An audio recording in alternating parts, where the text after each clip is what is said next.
বন্ধু, করে দিয়ে এটা আমি আশা করি নাই। আমি ইচ্ছা করলে তোর পকেট থেকে আংটিটা বের করে রেখে দিতে পারতাম, কিন্তু সেটা আমি করবো না। আমার বলতে অনেক কষ্ট হইতেছে, তারপর ভালো লাগতেছে। তুই চলে যা।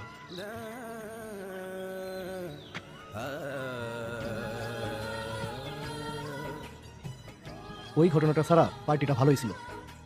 দেখি ওদের একটা ফোন দিয়া ওরা বাসায় গেছে কিনা। কি রে, এইখানে কি? এইটাই তো সেই আংটি। আমার পকেটে আসলো কিভাবে?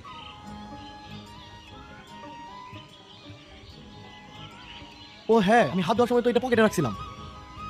তার মানে শাওন তো এটা চুরি করে নাই।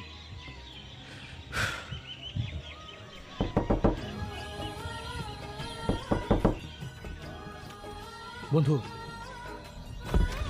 বন্ধু, দরজাটা লাগাইস না, তোর সাথে আমার কিছু কথা আছে। আমার সাথে আর কি কথা কবি? তোর আংটিটা আমি নিছি, কিন্তু তোর আংটিটা ফেরত দেওয়ার ক্ষমতা আমার নাই। আমি আমার আংটিটা পাইছি রে, তুই একটু বাইরে আয়। আংটি তো পাইছসি, এখন আর কি কবি ক? আংটিটা আমার পকেটেই ছিল। তোরে আমরা ভুল বুঝলাম, কত অপমান করলাম, ওইখান থেকে বেরো করে দিলাম। তুই সব কিছু এইভাবে মাইনে নিলি কেন? কারণ আমি গরিব, আর গরিবরা সবসময় চোর হয়। তুই আর এইভাবে বলিস না বন্ধু। আচ্ছা, তোর পকেটটা চেক করতে দিলে তোর কি এমন সমস্যা হইতো? তোর তো এত অপমান সহ্য করা লাগতো না। পকেটটা চেক করলে আমি ধরা খেয়ে যেতাম। ধরা খেয়ে যেতে মানে? তুই তো আংটিটা নিয়ে আসি নাই। তুই তো জানোসই আমি একটা ছোট গ্যারেজে কাম করি। ঘরে আমার একটা প্রতিবন্ধী ছেলে।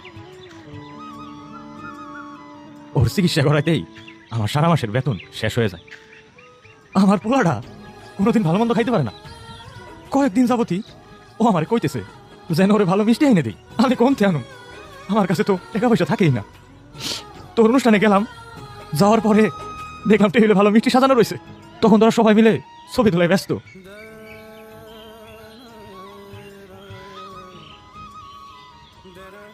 আমার অসুস্থ পোলাটা মিষ্টি খাইতে চাইছে।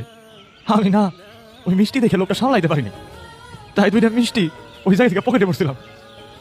তুই মিষ্টি নিছিলি? আমার কাছে বললেই তো হইতো। কেমনে কইতাম বন্ধু, তোরা কত ভালো পজিশনে আসোস, আর আমার এতই খারাপ অবস্থা তোর পার্টি থেকে মিষ্টি চুরি করে আনা লাগে। বন্ধু, তোদের সামনে মিষ্টি চোর হওয়ার থেকে আমার কাছে রিং চোর হওয়াটাই সহজ মনে হয়েছে। তবে বন্ধু বিশ্বাস কর, আমি ওই জায়গা থেকে একটা মিষ্টিও খাইনি। আমি আমার ভাগের মিষ্টি চুরি করে আনছি, আমার মাফ করে দে বন্ধু। তোর এই অবস্থা, আমরা তোর পাশে থাকতে পারি নাই। আমার তুই মাফ করে দে বন্ধু।